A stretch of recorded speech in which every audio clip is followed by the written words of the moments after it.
name is Erica Neal. I am co-owner and founder of Infinity Investment Strategies, your authorized infinite banking practitioners. And we have an excellent member to spotlight this month. This is Emily Cortright. She is real estate investor extraordinaire. I've known her for several years now. But as I've started to read her background and profile and all of those things, I've gotten a much deeper look at, all the things that you've accomplished that I didn't even know about. So I'm excited to have you here so we can share it with everybody. Thank you so much for coming on. Welcome. Thank you so much, Erica. It's a pleasure to be here. And I started out like the normal path. I was destined for normalcy, I think, at the beginning. Traditional parents that said work hard, work for 40 years at the same company, live off your pension. And so I went to college to be an engineer. I got a good job. I started climbing the corporate ladder. And all of a sudden, I was watching my dad celebrate his 30-year work anniversary. And he was handcuffed to his job because of the investing decisions he had made. And I remember that very specifically. It kind of imprinted on me that I didn't know what I was going to do differently at the time, but I knew that I wasn't going to have my retirement years taken away from me like I saw happen to my dad. And so as I'm going through the normal path, it just so happened that my now husband and I, Adam, we were living in Southern California, and he invites me to an investing class one night. And so I meet him at the class, and I find out it's a real estate investing class. And I go to him and I'm like, what are we doing here? We're not going to invest in real estate. He's like, no, just stay, just listen. So he had read Rich Dad, Poor Dad. Oh, okay. And this was a rich dad traveling training class that, feeds into the $30,000 program. But the class literally changed my life. I like numbers. I'm an engineer. And so I saw the numbers about flipping houses and rentals, and learned words I never learned before, like passive income and financial freedom. And I was making $62,000 a year living in Newport Beach in Southern California. And here we are, I'm seeing examples of like, I could flip 2 houses in 1 year and make more than I'm making right now. And so the light bulbs start going off. And it just so happened that a few months later, we were working for GE, both Adam and I, and GE sold off the businesses that we were in. So huge change. We couldn't go back to headquarters. We were part of the intellectual property of the sale. And all of a sudden it was like, this wasn't supposed to happen, but it was a blessing in disguise. So it was the kick in the butt that we needed to make a change. And we moved from California to Texas. I quit my corporate job at 28 years old, and I started our real estate investing business 11 years ago when we moved to Texas. And it's flourished ever since. So the journey has just continued in all different directions. Yeah. And it's so funny because you bring up Rich Dad, Poor Dad, and I laugh because it's so crazy, but consistent how often people's stories start, or that change in their life kind of starts with that book, like the absolute revolutionary like shift that book has made and even for me, like I read it a long time ago, and then read it again as an adult, and it really, I guess the second time hit me, and that's something that my husband and I, we talk about and kind of focus our personal stuff on. But that's amazing that you got kind of that, baptism by fire, like, well, we want to do this. And then you just kind of got, pushed into it. So, wow. California to Texas before it was cool, right? Now everyone's doing it because it's a trend. But it was the perfect time because when we got here, our first house that we bought was $45,000. Oh my and God. the average price of our rentals was about $80,000. So it was the perfect time. Overall, we did 25 flips. I had 11 single family rentals that I self-managed, and it just started feeling like a job that wasn't scalable. I was really in the weeds. I was doing some of the maintenance myself, and HGTV was becoming really popular. And so everybody was trying to flip, and the Chip and profits Joanna, started. right? I know. Everybody wanted to be Joanna Gaines. And so the profits started to decline. Like I wasn't winning bids anymore Oh as much man. as I used to. And so Adam and I had some colleagues in multifamily, and this was 2017. We went to a 3-day training for multifamily. And again, I had this light bulb moment start going off like, oh my gosh, I could be the business owner and not the landlord. And I could make way more money.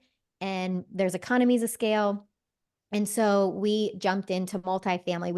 We made a huge pivot and started selling off our single family rentals as they became vacant, just stopped our single family marketing. And we have been focusing on multifamily the past 7+ years. So that has been a great transition.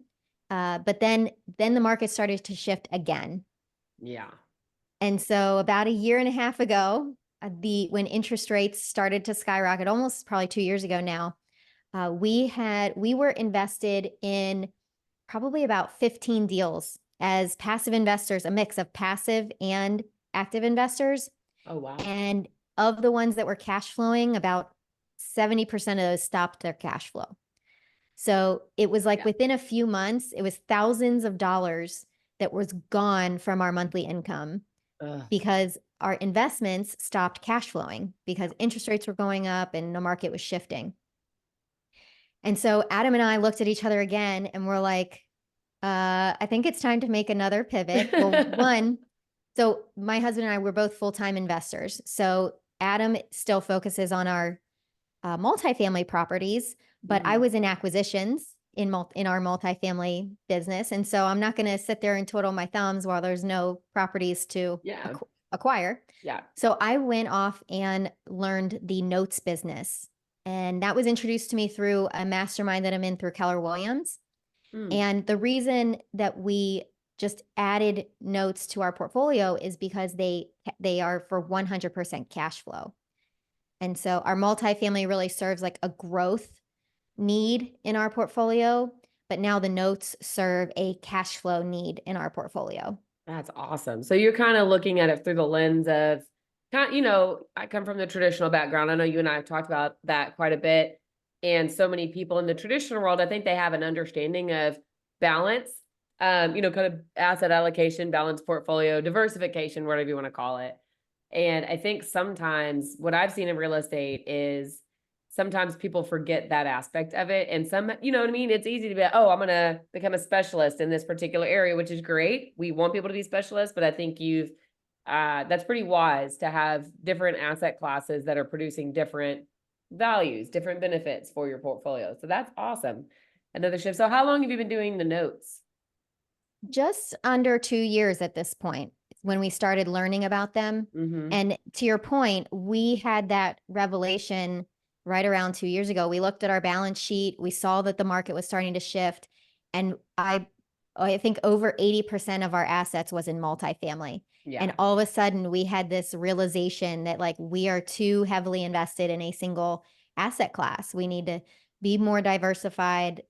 And so that was a huge lesson. And I think one, you have to track your financials to be able to realize what you're invested in. So that is really the first step, but then categorizing it into the where is everything and having that understanding. So Adam and I have been tracking our personal financials for over 13 years, since way before we were married. Oh, that's so awesome. And that's like, I guess that kind of speaks to how you guys, one, who you are as a person. I love that. But also, I think that kind of speaks to your success and your partnership. You all have a partnership, but you have a marriage. So it's just fascinating how those two things have blended so well and continue to grow. So I think that speaks to a big reason why you guys are successful, because tracking is so incredibly important. It's crucial. It is. That's awesome. And you guys were able to kind of look back and say, oh, well, like you said, we've got 80% of our portfolio in this one asset class. So what was it? So was it specifically the cash flow that intrigued you on the note side? And are those notes all in Texas as well? Because I know you're in the Dallas-Fort Worth area. Yeah. So with notes, there's different strategies you can do, but one of them is to buy people's mortgages that are paying on time. And the term is called performing notes. So meaning they're getting paid on. And that is the strategy that we have focused on primarily. And it's really interesting because before this part of our journey, we had bought a house, right? And then a few months later, you get a letter from your lender saying, "Oh, your loan was sold, so instead of paying this company, now you have to pay this company." Right. I think that's fairly typical, and that's really all the borrower or the homeowner sees. But what I didn't realize, and I think most people don't realize, is that normal people like you and me can be the ones buying the notes on the back end. Yeah, I don't And think that would process at all. I wouldn't think that. Like normally it's like, oh, XYZ bank or, something Mhm. financial. So you guys are actively seeking out those performing notes, which is awesome. How have you gone about, I guess, what's your process to do that? So we ended up going to an education program similar to what we did with multifamily. We joined an ecosystem for notes that taught us how to um, underwrite, analyze, purchase, and service them. All the whole coaching, mentoring, training system. So that was something that we did because we knew we wanted to implement notes very quickly into our portfolio. So if you want to go and learn it on your own, it might take a year. For us, we compressed the education time to 2 months. And Nice. within 2 months, we were able to start purchasing. You had asked about location. Hmm. So we've, we have Like, bought, we Sorry, have let me bought take. 25 notes in the Yeah. past year. And I would say about 10 of them are in Texas, but they are in a mix of the Sun Belt states and pretty much any state that is lender slash landlord friendly. So we want to be able to have favorable foreclosure laws. Right. But yeah, Texas is probably a little under half, and then they're spread out in the rest of the Sun Belt. We just bought 5 in Kansas City, Missouri. So that's another area that we like. So this isn't something I know with multifamily, obviously there's a huge due diligence period between the inspection and looking at the rent roll and all of the, all the expense, excuse me, all the expenses and all that coming through the pipeline. What would you compare that due diligence process in the multifamily side? How would you compare that to the note buying process? So at the very beginning, obviously there's going to be a learning curve. I would say Mhm. at the very beginning, we spent about 2 hours per note analyzing. Now we've gotten it down to probably 35 minutes, 30 Oh to my 35 minutes gosh. per note. And so and I'll kind of give a quick overview. You're looking at 3 major things. You're looking at the location. I'm looking at location. I want to know because I'm the lender, if I need to get services there, if I have to foreclose, if I need a real estate agent to list the house, Mhm. you know, how far from a major city does somebody have to drive that I'm going to hire to go to that property? So I'm not looking for something like 4 hours from the nearest town. Yeah. Like I was Um, telling you about we're going to the lake this weekend and it is mhm. have you ever heard of Lowakey Steakhouse? It's really, really yeah. So it's like a really popular steakhouse, but it is in the middle of nowhere. So you don't want to have to drive an hour and a half to get to a Walmart is what you're saying. Right, right. So and that doesn't mean I think we bought 1 out of 25 in a super rural area, but it was because all the other numbers were perfect in there, Mhm. and it's like it was the best deal. And so I don't prefer super rural though. You look at the borrower's payment history. So a common question is, well, do you get to see the borrower's credit score and their whole their approval package? And the answer is if the note has been paid on for more than maybe a year or 2, then no, you don't get to see any of the borrower's credit score, Oh, tax returns, income, anything like that. You do get to see the payment history. You get to see it. Were they late? Are they early? Are they on ACH every month? yeah. And you're And talking the payment history for that particular mortgage, right? mhm, Not all into, okay. So for that particular mortgage, okay. yep, yep. So are they paying their mortgage on time? And then you review the title. And so we pull title reports if it's not provided, and we want to make sure it's a first position lien.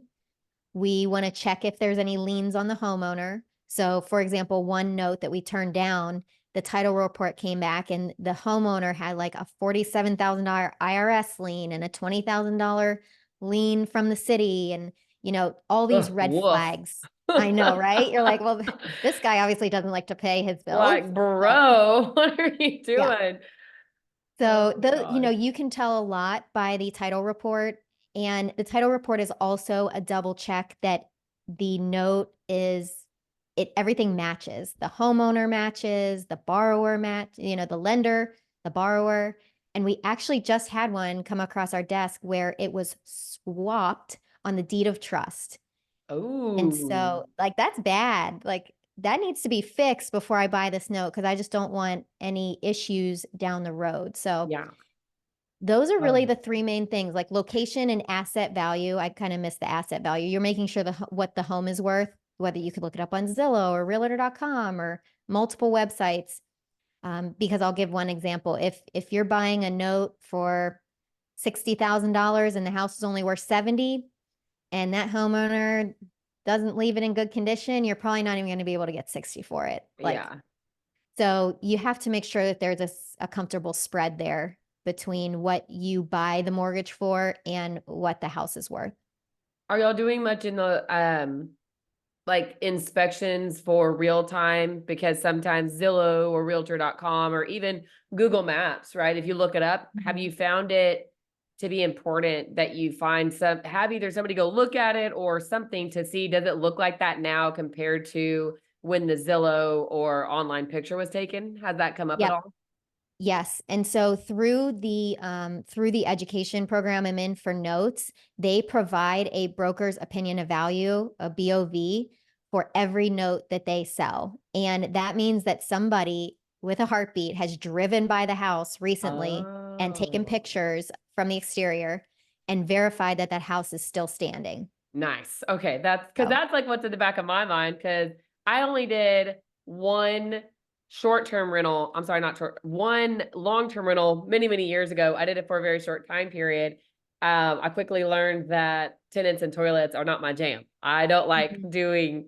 doing that part of it. But my point to that is the tenants that we had in there, their standard of living compared to what I thought the standard of living should be were two totally different things. So what I originally, rented the house out at, and when I came back to kind of, they had moved out and I was gonna, actually list it, it was so much work. I mean, that's just like with Mhm. any other long-term rental, right? So I can only imagine if somebody is out in the middle of nowhere or out in a different city or, whatever it might be, sometimes the house can deteriorate faster than we would expect. So Right. that's good.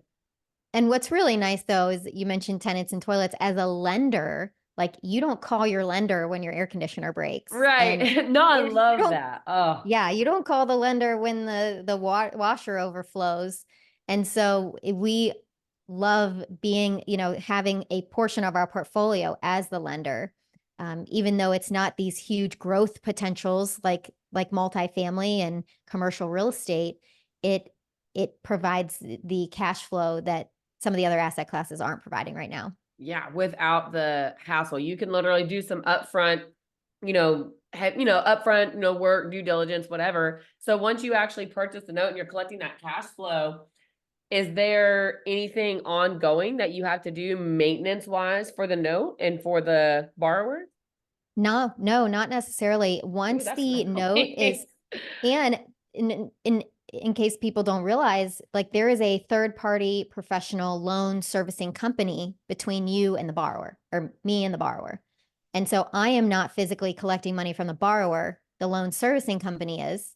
They're collecting the taxes and the insurance escrows, and they manage the payoff and amortization table and all the crazy stuff and escrow adjustment letters. Like I don't do any of that.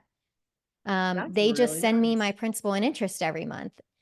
And so I think the hardest part of the transaction is just getting it onboarded with the servicer because they need all the paperwork and they have to have all the information from the previous lender. But Hmm. once the servicer's on board, like you don't have to do any work really. The And the, you're a the part of that deposits just onboarding come in. process with the servicer.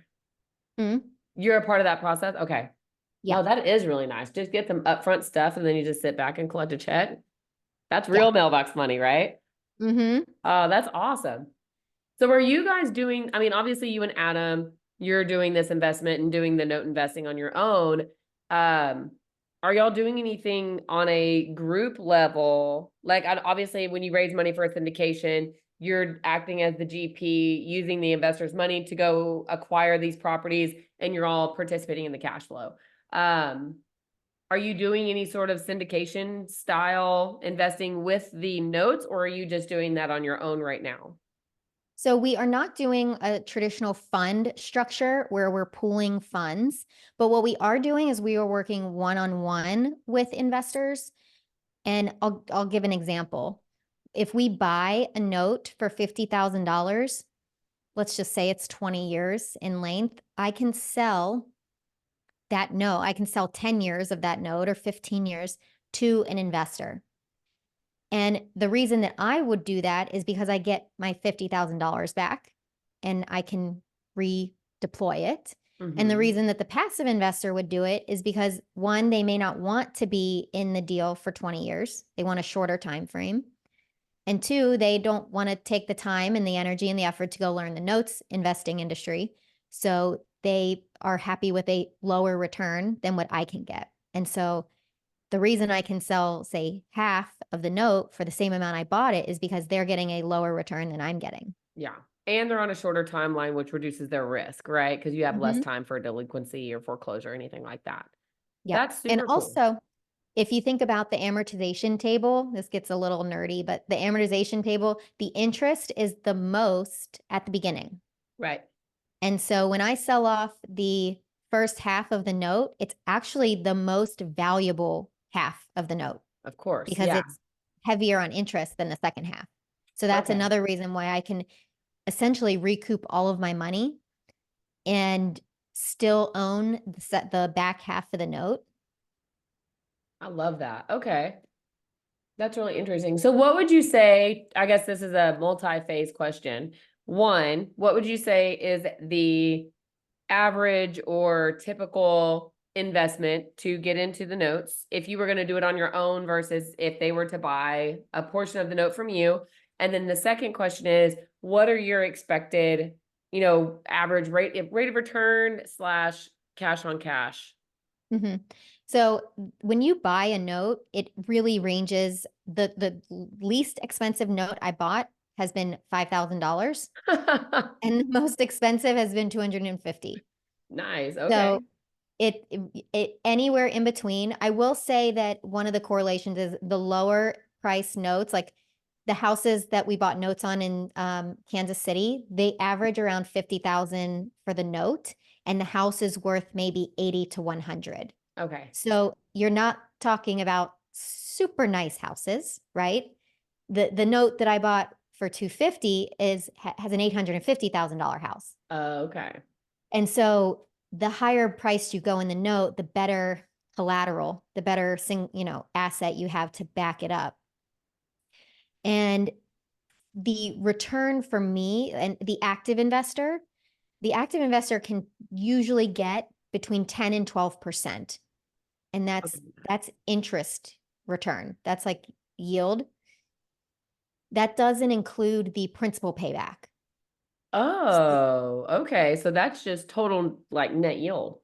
Yeah.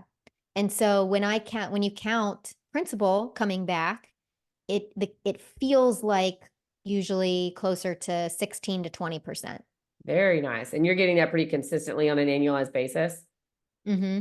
Are you getting your obviously because most people make their mortgage payment on a monthly basis, are you guys getting that cash flow paid out monthly or is it Oh yeah. quarterly from the okay. No, it's like 2 to 3 days after they make their mortgage payment, I get a deposit to my bank account. That's super cool. So on the investor side, we have investors that have bought the least expensive partial note that I've sold to an investor has been 6,500. We don't do a lot of those. But then I would say that more typical is 100. Okay. And we've done some 50s as well. And their returns, what would you kind of ballpark those to be? Typically 7. Okay. So I'm not doing any work, I just want a straight 7% cash flow. And the cash flow, like I said, there's principal and interest to come back. So it feels like 10 to 12% with the principal. With the principal. Mm-hmm. That's really fascinating. Yeah. I mean, that's a And huge cash flow, especially because you said right now, like I'm in multiple multifamily syndications, passive, and I think we had two that were cash flowing, both of which stopped in January. Um, so yeah, 7% cash flow sounds pretty good right about now. mhm. Yeah, Oh man. it is kind of unique. It's one of the most unique things about notes is its ability to cash flow and to also incorporate investors, even if it's just a one-on-one style and not like a syndication or a fund style. Yeah, that's really unique. Okay. I'm making notes so I can send this out later. Are y'all thinking maybe in the future there might be a fund opportunity? I don't know if that might be down your wheelhouse maybe later on. Potentially, the interesting thing with notes with a fund is that some of these notes are 20, 25, 20. Some have 28 years left. And Wow. so that dynamic is a little difficult with a fund because nobody wants to be in a fund for 20 plus years. Yeah, that's true. So you would have to have an exit strategy, like all the notes that you bought with that fund, you would have to exit, like earn the interest over the next X number of years and then sell the note, hopefully for more than more than you bought it for. But it makes it a little bit different. There's other strategies and notes where you can buy notes that aren't getting paid on and you can go through the foreclosure process and get the asset back. We haven't become proficient in that Yeah. sector yet. That's probably gonna be a little bit more work. Yeah, that's going to be working with the foreclosure attorneys but it's much shorter time frame. I mean, if you're in a foreclosure friendly state, you can get that house back within say 6 months. Oh, wow. Okay, that's pretty quick turnaround. Well, and I would say too, right now, I want to go back to what you mentioned. You can eventually sell this note off. So if you purchase a Mhm. note right now, it has 20 years on it. You don't want to hold it for 20 years. You can sell that note to the next investor or the next lender, whoever it might be. Right now, I mean, I'm not proficient in this at all, but I guess how I'm seeing this is if you own and you go buy a note right now, I would expect that it's probably going to be in one of those interest rate brackets that are a little bit higher than what we saw several years ago. And if we have interest rates drop in the future, let's say in a year or two, interest rates start to come back down. If you're carrying that higher interest note, I would expect to see it increase quite a bit more in value later on because someone's going to want to buy that versus go buy a new one at Mhm. whatever lower interest rates. Is that kind of fair to assume? Yeah, and it comes down to how much discount you get. And I'll give an example.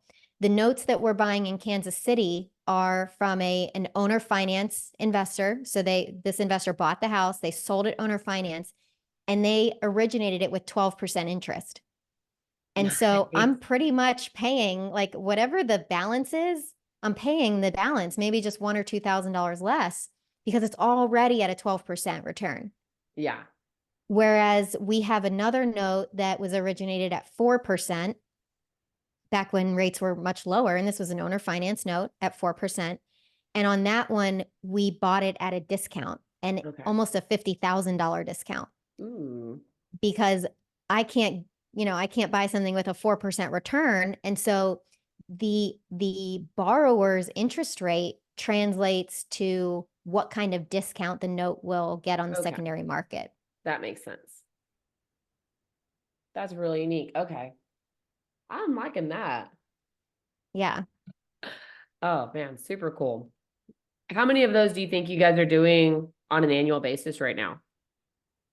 So we had a goal this year of doing one a month where we buy the note and we sell a portion of the note to an investor. And I'd say we're right about there. We've done about 7 for the year. And then we did about 7 last year too. And Okay. so I have a chart showing like my results from 2023. If you want me to share it, Oh yeah, I'd the love to. group. Let me make sure I can get. All right, you should have share screen ability. Of course you have a chart, Emily. Of course you do. Of course I do. I'm so happy to see it. That's the engineer in me. Mm-hmm. Okay, can you see it? I can. Okay. And so I'm just going to talk through it. And Yeah. so these were 7 notes that I purchased. And you can see the note purchase price. So that's what I paid. And then the partial sales price is what what my investor paid. So I got that money back. Okay. And then you can see the current investment is like how much money I'm out of pocket. Yeah. And so we're literally recouping the majority of the money. And like I mentioned, I'm only selling, say, like half or 70% of the notes. So I still own future cash flows. And so my best one was the Clovis, New Mexico note, where I still own 121,000 of future cash flows. But let's talk about the Clovis one. I sold off 12 and a half years of the payments. So I'm not going to get cash flow for 12 and a half years, but this Okay. is like a 30-year note. Okay. And some of these are in my IRA, some of these are in with cash. But basically, kind of going down to the bottom, overall with the set, we've had about 7,000 out of pocket, and we've generated almost $350,000 of future cash flows. And I use my whole life policy to float the payments for these notes, the Nice. purchase. And so let's say I'm buying the $67,000 note. I take 67 out of my whole life. I buy the note. I then sell it to the investor, get the 67,000 back, and then I put it back in my whole life policy. Earning an interest rate the entire time it's gone. So I shameless know, plug right? there. And No, and that's we're great. That's getting to great. the I love point it. where we can um, get the investors' funds sometimes within a few weeks of buying the note. Sometimes it's Wow. within 1 to 2 months. So even the interest that I pay that I borrow for borrowing the funds for my whole life is very, very minimal. Oh yeah. And it's a tax write-off. So I've been trying to remind everybody because I know most of us probably filed an extension for October, but it's coming up soon. Don't forget to write that interest off from your policy too.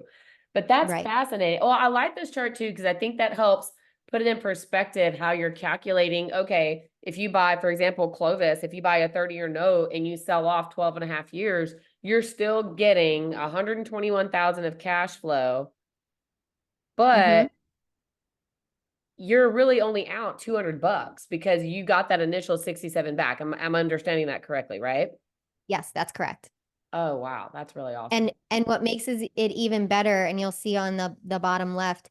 So let's talk about Clovis, for example. I paid 67, but that balance of the note is about 90,000. Oh, So if okay. they and I don't sell that's my discount. I don't sell that to my investor. My investor doesn't get that. So if this person sells their house tomorrow or refinances, then I will get $90,000 from the closing from title for the Mm-hmm. loan payoff. And I only have to give, say, 67 back to my investor. So I'll make about 23,000 in the discount that I bought at. Wow. Okay. So what's your typical, I mean, that's not like quite like a loan to value. That's not the quite right terminology. What would you call that? Well, it's almost like an investment to value. Okay. What's your typical investment to value ratio? What are you shooting for on that? It depends on the interest rate because on this one, the interest rate was probably 6 or 7% to the borrower. And so I'm going to pay something that makes it feel like 10 to 12%. So I would say average discount is probably somewhere in the $5,000 to $10,000 range, with the big ones being 50 and 30. And then the notes that I'm buying that are already at a 12% interest rate, I'm only getting $1,000 to $2,000 discount on. Okay. Yeah, because you're making up what you didn't get on the discount with the higher interest rate. So it's kind of that Exactly. trade-off there. Yeah. Mm-hmm. Which one do you Yep. prefer? I think I prefer the discount. I actually Yeah. prefer to buy notes with the lower one because, well, but it can go both ways because if somebody has a 12% rate on their mortgage and then rates do start coming down, it's a higher chance that they're going to refi. But at that point, Mm, if they refi, I'm only going to make 1 or 2,000. So I don't really, that doesn't really help me. Now, yeah. if the guy who has a 4% rate sells his house and I make a 30 or $50,000 discount at closing, that's where the big, you know, Yeah. And to be honest big with you, difference I would comes say in. we were just talking about, we had some friends over this weekend we're hanging out in the pool and we were talking, one of our friends sold, is in the process of selling their house, this, that, and the other. And I I would expect somebody with a 4% interest rate is much less likely to sell the house. They're probably just going to continue to make that payment. So you're just going to keep getting that cash flow. So there's a lot less risk of that early payoff Mm-hmm. in that You scenario know, too. and I think it just goes more back to statistics, like people move every average of 7 years. And so out of the 25 notes we've bought, two that we bought from last year have already paid off. Oh, And wow. so I think looking forward, one, two, maybe two notes a year will sell. But we never know which ones it'll be. It's kind of just a surprise. Like all of a sudden you get an email from title, like, oh, the home is being sold, you're the lender of record, and it's closings next month. Interesting. Okay. So yeah, there's not quite a formula to figure out which one do you think is going to be the most likely to. Hmm. Well, this is really So great. I like this. I'm a chart gal myself. I love a good yeah. image. So this is really helpful to kind of start to see what that looks like. And I like that you had that one on there that was essentially infinite because you actually made $50 on that investor's purchase. Mm-hmm. Is that common or what was the scenario behind that? Because that looked obviously like a one-off. So it's more about like if there is a big discount that I can get on the note and I'm comfortable, like let's see for that one. Maybe let me share my screen again so I can talk through it. Yeah. Okay. So that one was a low dollar one, 15. So the balance might have been 17 or 18,000. And there was enough of a spread there where we could say, well, we could charge 16,000 and really be in the positive. But usually we just make sure that we have some skin in the game because that's part of what we talk with our investors is that we do still have some skin in the game. And for example, one of them we still have 3,000 in, Yeah. and we still have a vested interest for that note to perform because from the passive investor standpoint, they don't want to do any of the work if the borrower stops paying, if something goes wrong. And so we always have a vested interest for these notes to remain performing status. I see. Okay. So yeah, you guys are still kind of maintaining the responsibility of if for whatever reason you do have to foreclose, then you guys are gonna be vested enough that it makes sense to continue to do that. So the investor's protected. Yep. Nice. Okay. No, that makes sense. That one's obviously low enough, like you said, it's not a huge deal, but okay. No, that's really cool. So what would you say? Obviously, you've got this going on, but you're still Adam's probably still managing and maintaining all of the Mhm. multifamily side. What would you say over the last, real estate's been kind of crazy. You guys been doing it for a long time. What would you say over the last few years are some of the top challenges that you've faced? And obviously you pivoted to focusing more on cash flow, but anything from a business side, systems and processes that you feel like you've had to change or adjust just to kind of, overcome hurdles, problems, or take advantage of opportunities. What have you guys done or changed over the last few years? It's been a really interesting transition. And I would say one of our challenges at the beginning was uh, educating investors about it because our investor database is used to us coming to them about multifamily deals. Oh yeah. And now all of a sudden it's like, let me tell you about this other type of investment that is very different from multifamily and has there's pros and cons to both sides.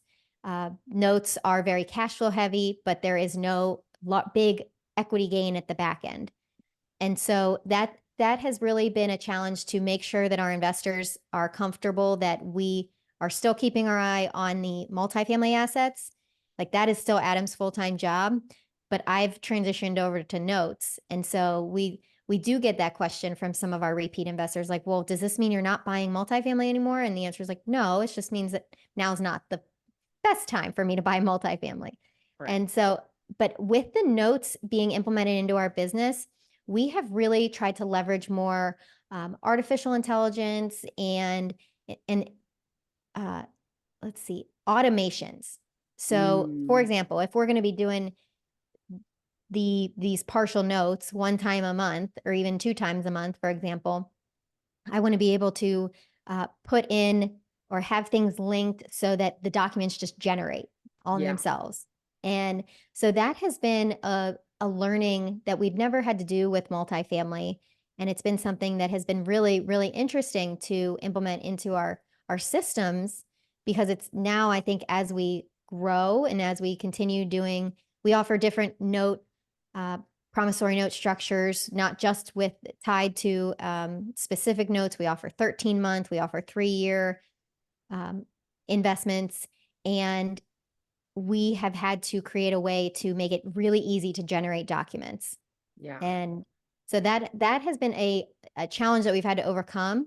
And now it's set up and it's fast and it's easy. And so it's one of those, like, you look back and you're like, wow, we should have done that way sooner. Yeah. It's difficult to implement new things, but if you implement it and it really works the way that it's supposed to in whatever system, it's like, okay, it was worth I mean, I don't know what the difficulty level was, but anytime we implement anything new, sometimes there's some bugs and hiccups and some upfront work to do, but a lot of times it's Mhm. so worth it on the back end. And you're using AI to generate all of that?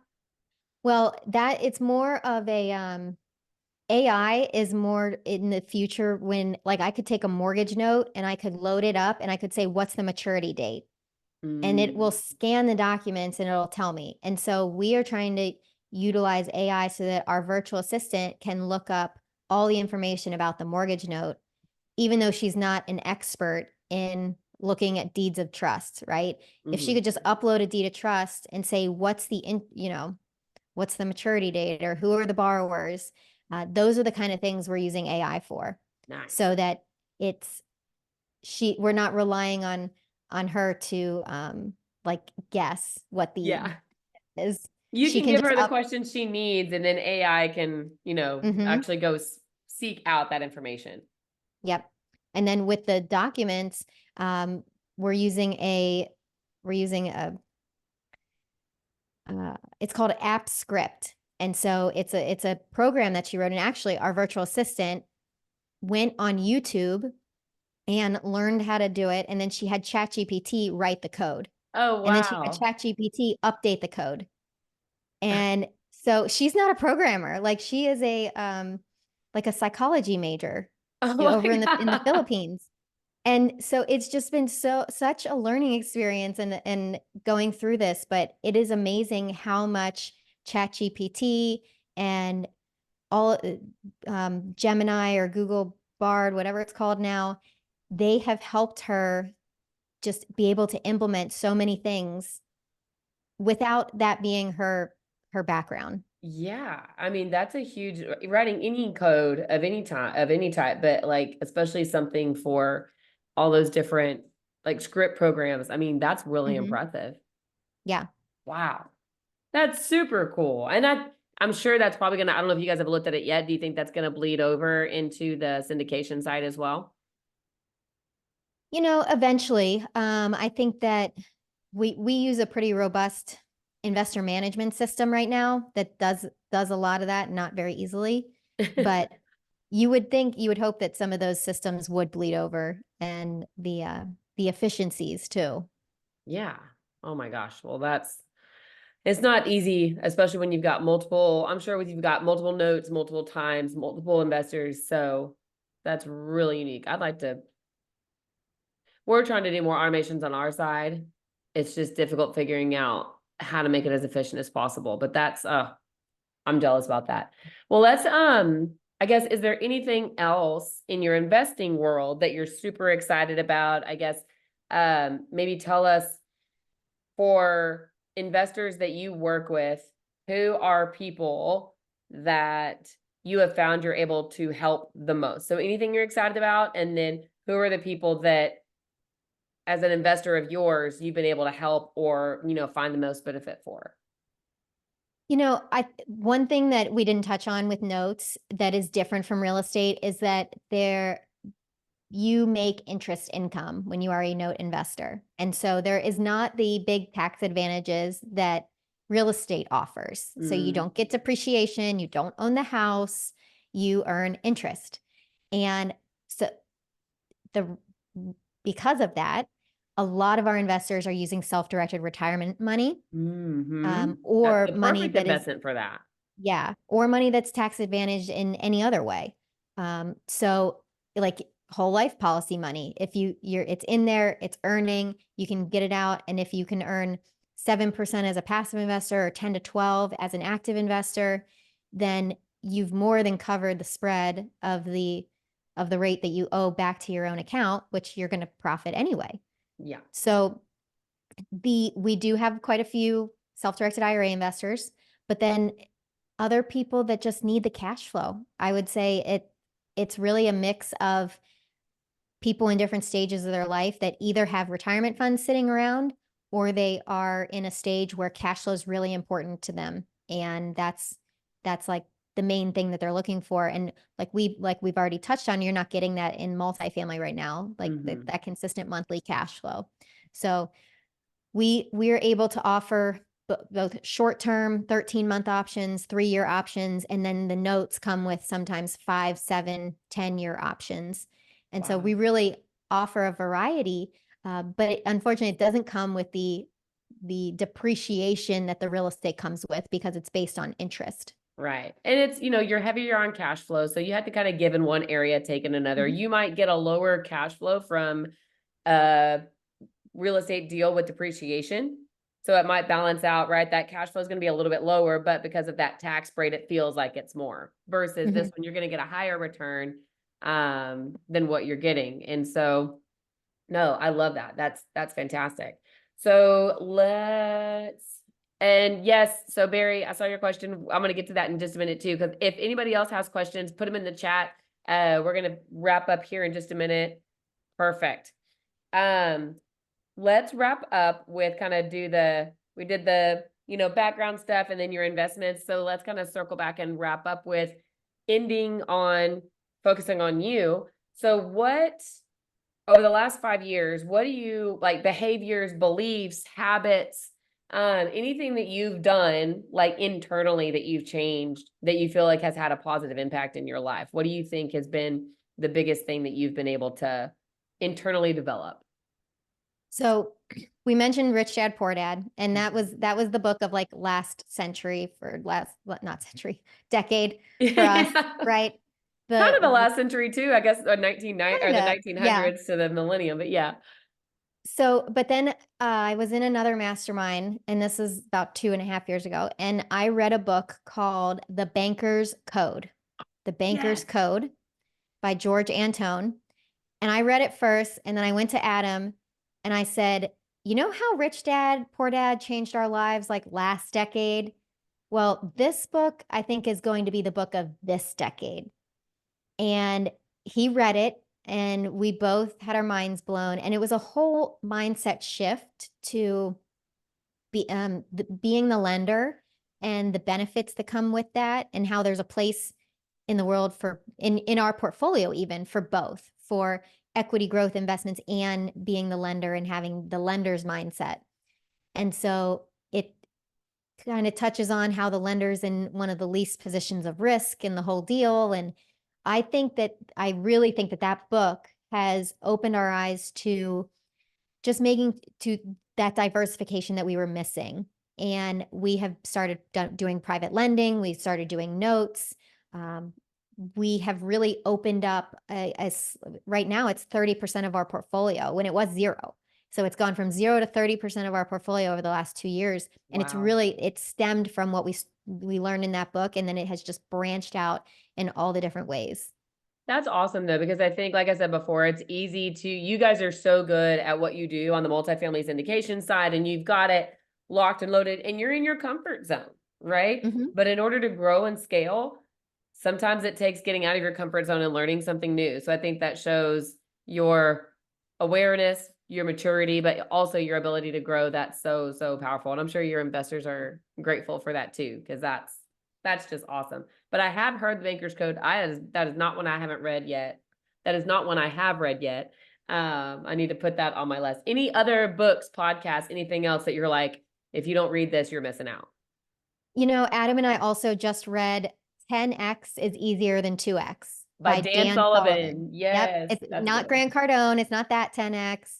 Um, and that, when I think about that book really made me think about what does the next 5 years look like and what do I need to be saying no to today to make room and grow like my unique ability and my, what do I want to 10X in my life and in our investments and, personally and business. And so I love that book. I'm rereading it because I know there were things I missed. And that one I think is really, really big with just efficiency, overall efficiency in your life. I really enjoyed that one. I have a good friend that is actually starting his own company, just recently started it. And that was one of the first books. He was like, I've got to get into this. And I was like, I couldn't recommend that book highly enough. Something else for me that book did was I felt like it gave me permission to expect more, right? Like sometimes we want to get not pigeonhole, but we want to be like, oh, it's okay, or I don't need to do that much. Here's the thing, we don't do the things that we do because we need it, right? We don't drive the cars we drive. We don't wear the clothes we wear because we need it. It's something that we want. So that book to me almost gave me the permission to be like, no, it is okay for me to want to 10X this, like to be able to grow and have that mindset. Not everyone's going to agree with it, but that's okay. Not everyone's going to 10X. And so that was kind of like a click for me. It is okay to 10X and it's good to think that big. So yeah, love that book. Any other ones you can think of?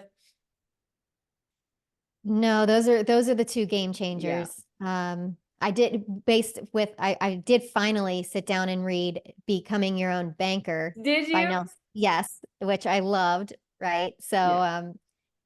that just really got me jazzed up about having my and I think to myself like I'm so happy I set it up when I did because now I'm only in my second year, but I can see the vision of using it for investments, of making that money earn so that that premium every year and all the paid up additions, like they're coming out of the investments, not my pocket. Like Yes. I have the vision now. Yes, and it takes a little bit to get there because we've talked about it. Obviously, you have your Mhm. policy, but I think that's one thing that we do try to communicate, and we try to communicate it verbally, we try to communicate it visually, but it's so hard to really digest that and make it a reality until you're doing exactly what you're supposed to do. Get your policy and put it to work because when you put it to work, exactly like you said, the investments that you're making, this isn't money when you're paying into your policy. It's not money that is coming out of your pocket. It's money that's coming from the investments you made from the initial dump in that you've made. So exactly, you kind of have that, like you said, light bulb moment. So Barry did have a couple of questions. What are the risks that are associated with notes investing? So as the lender, you do have a lot of controls and you have a lot of um, you're in the you drive the boat. And so if a borrower comes to you and says, I can't afford my payment anymore, you could modify the loan. You can renegotiate with them. So let's say they come to you and they say, my payment's $1,000. I can't afford $1,000 anymore. As the lender, you can say, well, can you afford 800? Can you afford 700? And if the answer is like, yeah, I could afford 700 a month. Well, I'm telling you, the lender's always going to win. So they might get their payment reduced to 700, but you're either going to add, say, 10 years to their Yeah. payments, or you're going to add a $20,000 deferral payment at the back end or something where we bought a note that has $20,000 to be paid at payoff. And it's because a modification prior that $20,000 is sitting there whenever they're ready to pay it off, whenever they sell that house, it's because they had to get a lower rate, a lower P&I Lower payment every payment. month. So that's an option. Similar to single family, there's like a cash for keys option where it's like, okay, I can't afford this anymore. I'm not staying. Okay, like give me the deed. It's like a cash for deed. Give me the deed. Give me the house, and maybe I'll give you $500 or $1,000 because then let's say with the nice house I own or the note I own in Fort Lauderdale, it's $250,000 balance that I paid. The house is worth $850. Yeah. If I have to pay them a couple $1,000s to just deed it over to me, like sure, why not? Yeah, Um, please. please, right? Just, you know, leave. just don't like throw Trash it. concrete down the plumbing or something, right? Yeah. So you could do a cash for keys or cash for deed. And then the option 3, which is not the, intention, but you could foreclose on them. Yeah. You can go through the foreclosure process. And sometimes it just takes even threatening foreclosure for people to be like, ah, and they might leave. But similar to other aspects of note investing, I would be leveraging out that foreclosure process. So I am not a foreclosure attorney. I would hire a foreclosure attorney. They would execute the foreclosure. I don't even think I would talk to the borrowers. That would be handled through the foreclosure attorney and the loan servicer. Yeah. And so it's really, those are really the 3 main options if something were to happen. But you do have that asset, like essentially that asset is yours if the foreclosure happens and you get the house back, or the cash for keys, cash for deed happens. That's awesome. So I think it's a unique scenario. And I think it comes back to the banker's code book that you mentioned. Being a lender, you have more control than if you just invested passively in, in any other type of investment. So that's a unique scenario. Now the second question, Barry, what I'm going to do is I am going to send out Emily's contact information. So Emily, what is your preferred, obviously everybody coming in saying, hey, what would be your preferred method of contact for people to reach out to you? Probably my email, and it's going to be my whole name. So I'm going to spell it EmilYCortright, like Cortright, no U's, no W's. Emily Cortright at kw.com, like Keller Williams. Perfect. And I'm going to have that go across the screen in the video once I get this edited. I'll also put it in the chat whenever I send out the recording. I will include, so if you're not on my mailing list, make sure you do so you can get this recording. And I'll make sure and include a link to be able to contact Emily at that email address as well. Patrick, your question, the idea of setting up a policy that can be paid via the investment. That's what I do. So if you don't know, I do the infinite banking. So that's how Emily and we met via real estate many years ago. And then she eventually got into and started learning about the infinite banking process. So that's exactly what my business partner and I do. I will put Emily's email as well as my email in the chat, so you guys have access to that. And of course, we can talk more. And then Emily, is your company based only in Dallas? He just moved to the area from California. Oh, awesome. Welcome. So I do live in Fort Worth. So my husband and I, we've been here 11 years, and I'd be happy to see how far we are away, because sometimes that's like over an hour away. But if you're interested in meeting up or learning more about notes, I'm happy to either do a call or we could meet. Yeah, and it's so Patrick, I saw you came in a little bit later. So Emily and her husband actually moved here from California as well. Investmentstrategies.com.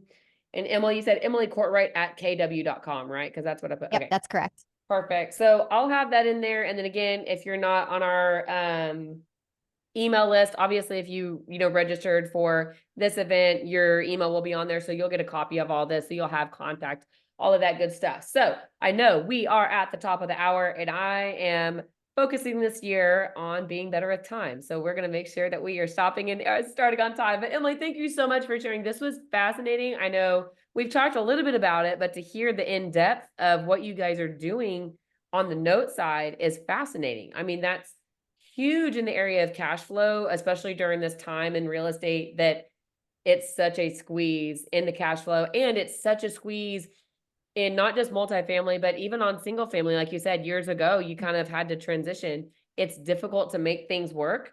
So this is a really unique area of investing that you guys have been able to capitalize and learn more on. So kudos. Thank you so much for sharing. Yes, thank you for having me. It's been an honor to share our story today. Awesome. Thanks, Emily. Thanks, Patrick, and everybody else that showed up. We're glad that you were on here. Reach out to Emily. And Emily, I meant to ask, so I know that you are a realtor as well. Is that something that you really advocate for, or something that somebody should contact you on? Or is that like, hey, I need to defer you to somebody on my team? So you can contact me. I will refer you to a realtor who does actually works with buyers and sellers. I haven't worked with a buyer or seller for like 3 or 4 years. since Okay, I was gonna actually say, my I know baby that's was a lot of born. work, so. Yeah. But I do hold my license because I teach wealth classes at Keller Williams. So, and I'm a wealth coach and ambassador for them. Awesome. You're doing so many good things teaching people. So you're appreciated. Thank you so much. Thank you everybody that showed up. I'll get this fixed up and sent out later this week. And have a wonderful and happy 4th of July. Happy Independence Day, everybody. Thank you. Thank y'all.